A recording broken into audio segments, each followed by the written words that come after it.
দর্শক, আজকে আমরা এই মুহূর্তে দাঁড়িয়ে আছি নেত্রকোনার যে কলমাকান্দা উপজেলায়। এই উপজেলার যে সড়কটি সেটি হচ্ছে নাজিরপুর থেকে কলমাকান্দা উপজেলার সংযোগ সড়ক। এই সড়কটিতে দেখানোর একটি বিষয় বা আপনাদের সাথে শেয়ার করার একটি বিষয়, সেটি হচ্ছে যে এই সড়কের দুপাশে বিভিন্ন ধরনের বৃক্ষ এখানে রোপণ করা হয়েছে। আপনাদেরকে যদি একটু দেখাতে চাই, দেখবেন যে জাম, বিভিন্ন ফলের গাছ, ফুলের গাছ, এছাড়াও ঔষধি গাছও রয়েছে। তার মধ্যে জাম গাছ রয়েছে, রয়েছে নিম গাছ, এবং বিভিন্ন ধরনের বনজ গাছ, আকাশমণি ইত্যাদি রয়েছে। এবং এই গাছগুলো থাকাতে কিন্তু এই যে সড়কে চলাচলরত যারা যাত্রী যারা রয়েছেন, তারা কিন্তু এখানে একটি অন্যরকম প্রশান্তি পেয়েছেন।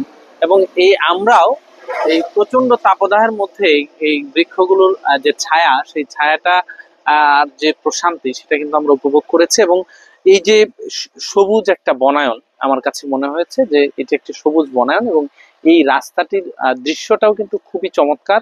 এবং এই সবুজ বনায়নের কারণে কিন্তু এই রাস্তাটা দিয়ে চলাচলরত যে সাধারণ মানুষ রয়েছেন, যাত্রী সাধারণ রয়েছেন, তাদের মধ্যে একটা অন্যরকম প্রশান্তি আমরা লক্ষ্য করেছি এবং আমরা নিজেরাও কিন্তু সেটি উপভোগ করতে পেরেছি। এই এই ধরনের কার্যক্রম কিন্তু আসলে আমাদের যে বায়ুমণ্ডল এবং আমাদের যে প্রাকৃতিক পরিবেশ এবং পরিবেশের যে ভারসাম্য, সেটি কিন্তু বজায় থাকে এই ধরনের কাজ করতে। এবং এটা আপনাদেরকে আরেকটি বিষয় শেয়ার করি, যে এক শ্রেণীর অসাধু ব্যক্তি আছে যারা হচ্ছে যে এই বৃক্ষ নিধন সেটি কিন্তু করে থাকে। এবং এই বৃক্ষ নিধনের ফলে কিন্তু আমাদের যে প্রাকৃতিক যে পরিবেশ, সেটি বিপর্যয় দেখা দেয়। এবং এই বিপর্যয়ের ফলে কিন্তু আসলে আমরা আমাদের যে পরিবেশের ভারসাম্য হারানোর কারণে কিন্তু আমরা নানাবিধ মানে সমস্যার সম্মুখীন হই। এবং দেখেন, মানে আধো ছায়া আধো আলো, এই টাইপের একটা সড়ক দিয়ে কিন্তু প্রতিনিয়ত কিন্তু এখানে মানুষ যাতায়াত করছে। এবং এই যাতায়াত করার ফলে কিন্তু আসলে মানুষের যে আহ, যে রোদের যে প্রখরতা, সেটি কিন্তু অনেকটাই তারা মানে আহ, বেঁচে যাচ্ছে। এবং এখানে যে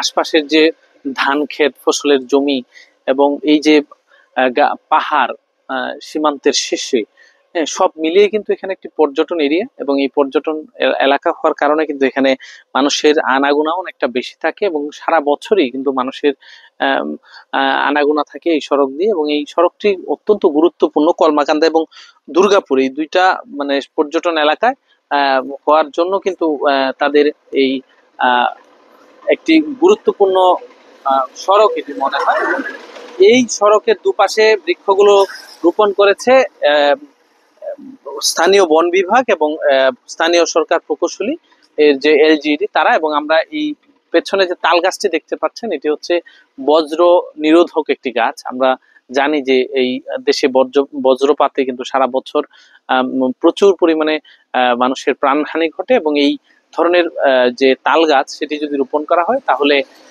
আমাদের যে এই বজ্রপাত, সেটি অনেকটাই মোকাবেলা করতে সক্ষম হয়। এবং আমার মনে হয় আপনারা যারা আমার ভিডিওটি দেখছেন, তারা আপনাদের আশপাশে বৃক্ষ রোপণের যে প্রবণতা, সেটি বাড়িয়ে দেবেন এবং আমাদের যে পরিবেশ, প্রাকৃতিক পরিবেশ, সেটির ভারসাম্য রক্ষা করবেন।